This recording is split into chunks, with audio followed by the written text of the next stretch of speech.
Bonjour, moi je suis Françoise Fromageau, je suis médecin dans un hôpital dit de proximité dans le pays Bigoudin, dans le Finistère. Je m'occupe de personnes âgées, de soins palliatifs et je suis également très engagée à la Croix-Rouge française et je suis la présidente nationale de Mona Lisa depuis 7 ans, mobilisation nationale contre l'isolement des âgés. Alors je pense qu'il y a plusieurs types de leçons à tirer. La première, c'est effectivement, il y a eu des inégalités territoriales et sociales avec des réponses à la crise qui ont été disparates suivant les territoires. Et je pense que les uns et les autres, on se doit ensemble de faire des retours d'expérience. Je pense que c'est extrêmement important. La deuxième chose, c'est de se dire qu'on a fait face à une crise et que dans les crises, quand on est préparé, on est meilleur.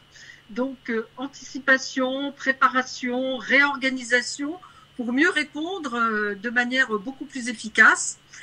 Je pense que la troisième leçon, c'est qu'on a aussi appris à travailler ensemble en transversalité, en horizontalité, en pluridisciplinarité, en réseau sur les territoires. Et ça, je pense que c'est des choses sur lesquelles il faut qu'on continue à avancer. Et puis, la quatrième leçon, pour moi, c'était l'importance de la communication, l'importance de l'information, de la pédagogie.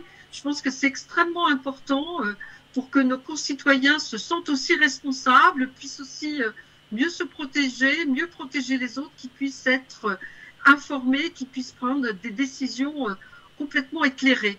Donc ça, c'est quelque chose aussi qu'il faut retenir. Alors, il reste encore plein de choses à faire, hein.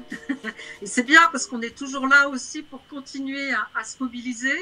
La première chose à faire, je pense, toujours, c'est de continuer à essayer de changer la représentation de notre société sur la question du grand âge et du vieillissement. Je pense que ça, c'est extrêmement important.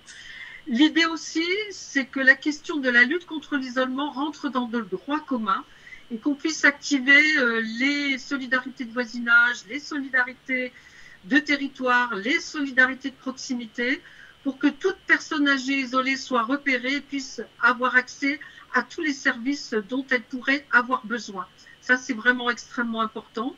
Je pense qu'il y a aussi des promesses du gouvernement qui ont été lancées concernant la loi Grand Âge Autonomie, concernant la reconnaissance du personnel de l'accompagnement, que ce soit en service de soins à domicile, en EHPAD, concernant le 5e risque. Je pense qu'on a besoin dans ce pays aussi d'une politique publique robuste en direction, en tout cas, des personnes âgées de manière globale. Et puis, je pense aussi, ce qui reste à faire, c'est de ne pas opposer les générations. On a beaucoup opposé confinement, reprise d'activité économique, et je pense que sur ces questions-là, il faut qu'on ait ce souci du vivre ensemble et de la cohésion sociale et de ne pas opposer, en tout cas, les générations. Mais je crois que le numérique a fait irruption, en tout cas, dans nos vies pendant la crise de la Covid, de manière assez intéressante. Et on a fait des choses qu'on n'imaginait pas de manière quotidienne, que ce soit les visioconférences, les téléconférences, que ce soit aussi les téléconsultations, que ce soit aussi finalement la manière de parler à un proche, besoin de le voir et besoin de le voir sans masque.